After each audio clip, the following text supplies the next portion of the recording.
The Hobbit by J.R.R. Tolkien. Chapter 2. Roast Mutton. Up jumped Bilbo, and putting on his dressing gown, went into dining room. There he saw nobody but all the signs of large and hurried breakfast.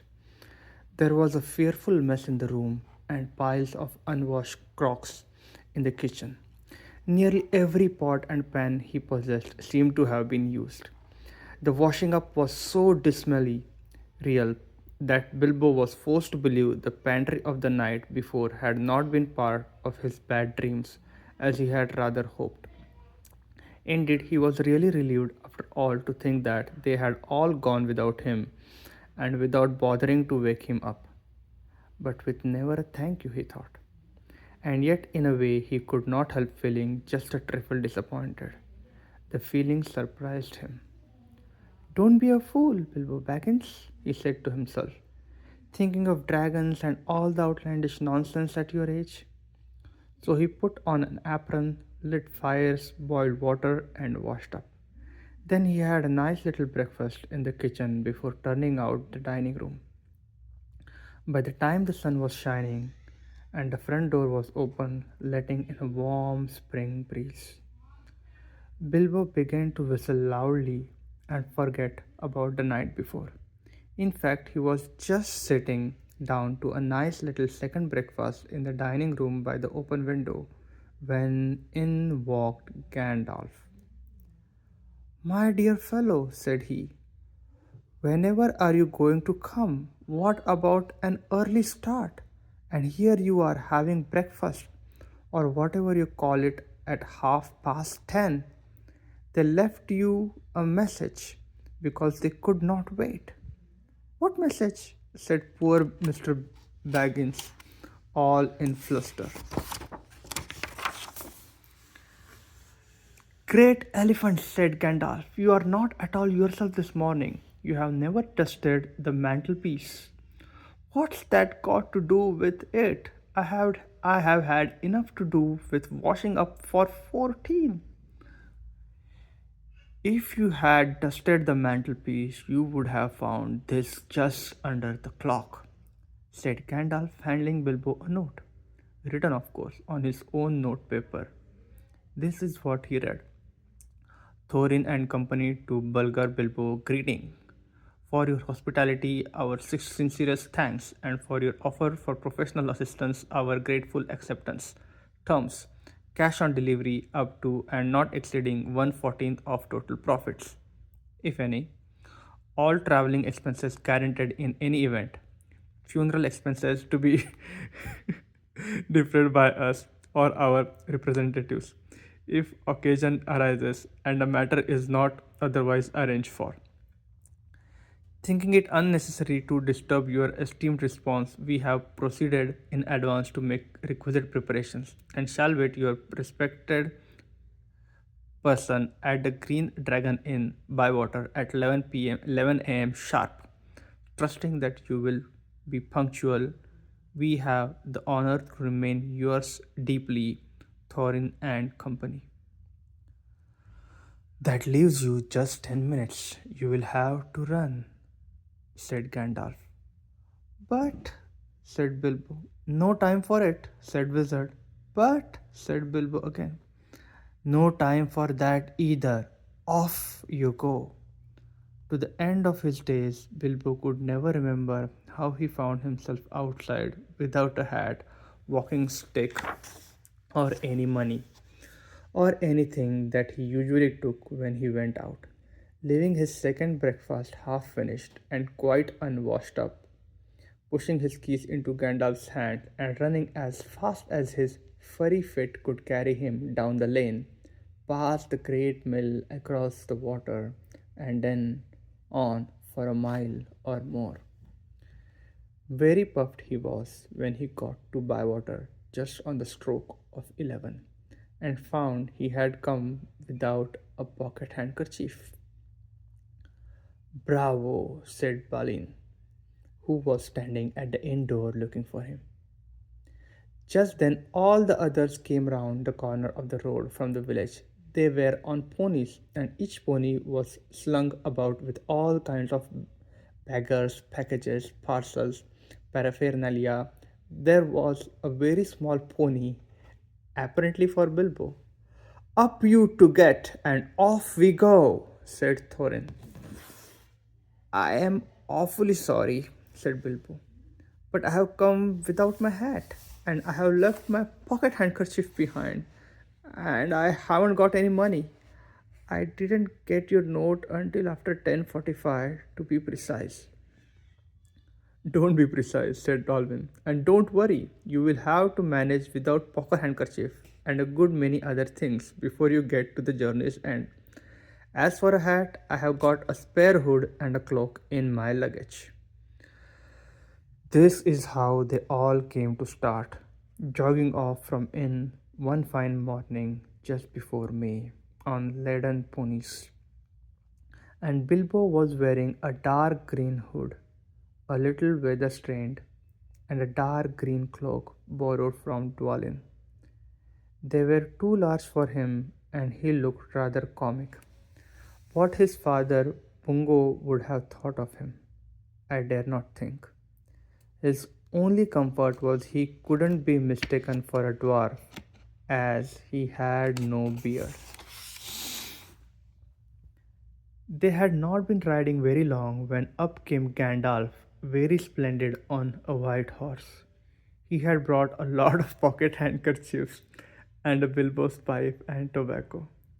So after that, the party went along very merrily and they told stories or songs or sang songs as they rode forward all day, except of course when they stopped for meals. These didn't come quite as often as Bilbo would have liked them, but still he began to feel that adventures were not so bad after all.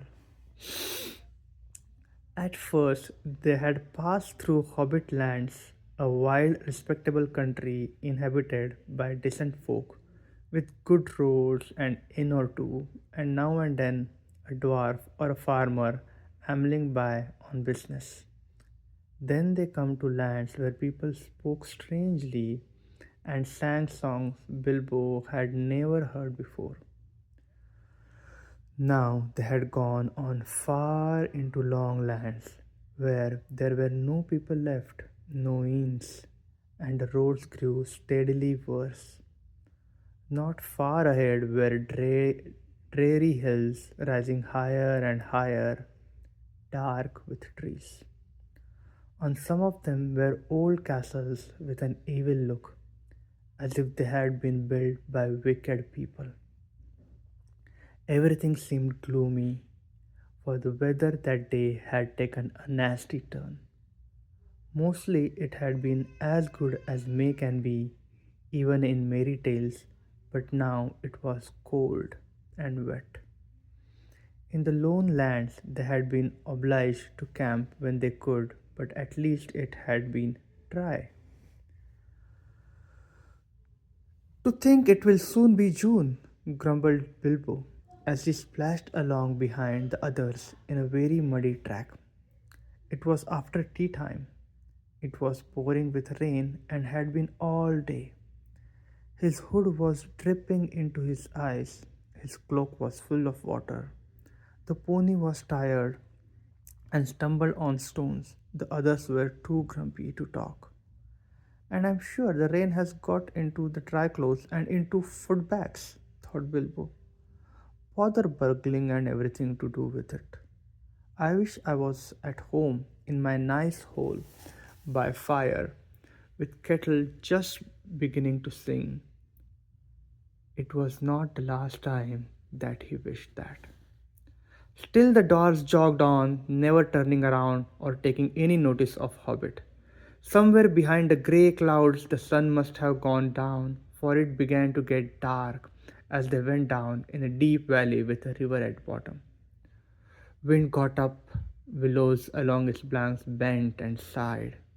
Fortunately, the road went over an ancient stone bridge, for the river, swollen with the rains, came rushing down from the hills and mountains in the north. It was nearly night when they had crossed river. The wind broke up. The grey clouds and a wandering moon appeared above the hills between the flying rags. Then they stopped, and Thorin muttered something about supper. And where shall we get a dry patch to sleep on? Not until then did they notice that Gandalf was missing. So far he had come all the way with them, never saying if he was in the adventure or merely keeping them company for a while. He had eaten most, talked most, and laughed most, but now he simply was not there at all. Just when Wizard would have been most useful too, groaned Dory and Nori, who shared the hobbit's views about regular meals, plenty and often. They decided in the end that they would have to camp where they were. They moved to a clump of trees and thought it was drier under them. The wind shook the rain of the leaves, and the drip drip was most annoying. Also, the mischief seemed to have got into the fire. Dwarfs can make a fire almost anywhere out of almost anything, wind or no wind, but they could not do it that night, not even Owen and Glowin, who were specially good at it. Then one of the ponies took fright at nothing and bolted. He got into the river before they could catch him, and before they could get him out again, Philly and Killy were nearly drowned, and all the baggage that he carried was washed away off him. Of course, it was mostly food, and there was mighty little left for supper and less for breakfast. There they all sat, glum and wait and muttering, while Owen and Glowing went on trying to light the fire and quarreling about it. Bilbo was sadly reflecting that the adventures are not all pony rides in May sunshine, when Balin, who was always their lookout man, said, "There is a light over there." There was a hill some way off the trees on it, pretty thick in parts. Out of the dark mass of the trees, they could now see a light shining, a reddish, comfortable looking light, as it might be a fire or torches twinkling. When they had looked at it for some while, they fell to arguing. Some said no, and some said yes. Some said they could but go and see, and anything was better than little supper, less breakfast, and wet clothes all the night. Others said, "These parts are none too well known and are too near the mountains. Travelers seldom come this way now. The old maps are no use. Things have changed for the worse, and the road is unguarded. They have seldom even heard of the king around here, and the less inquisitive you are as you go along, the less trouble you are likely to find." Some said, "After all, there are 14 of us." Others said, "Where has Gandalf got to?" This remark was repeated by everybody. Then the rain began to pour down worse than ever, and Owen and Glowin began to fight. That settled it. "After all, we have got a burglar with us," they said, and so they made off, leading their ponies with all due and proper caution in the direction of the light.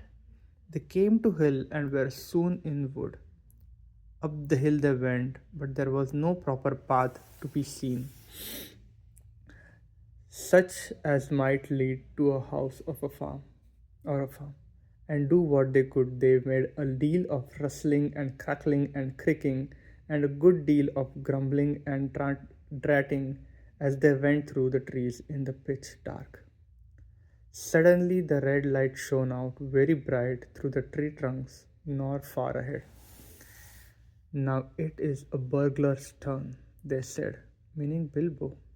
"You must go on and find out all about that light, and what it is for, and if all is perfectly safe and canny," said Thorin to the hobbit. Now scuttle off and come back quite quick if all is well. If not, come back if you can. If you can't, hoot twice like a barn owl and once like a screeching owl, and we will do what we can.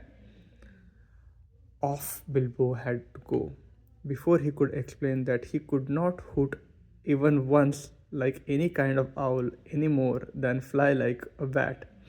But at any rate, hobbits can move quietly in woods, absolutely quietly. They take a pride in it, and Bilbo had sniffed more than once at what he called all the dwarvish racket as they went along, though I don't suppose you or I would have noticed anything at all on the windy night, not if the all cavalcade had passed 2 feet off.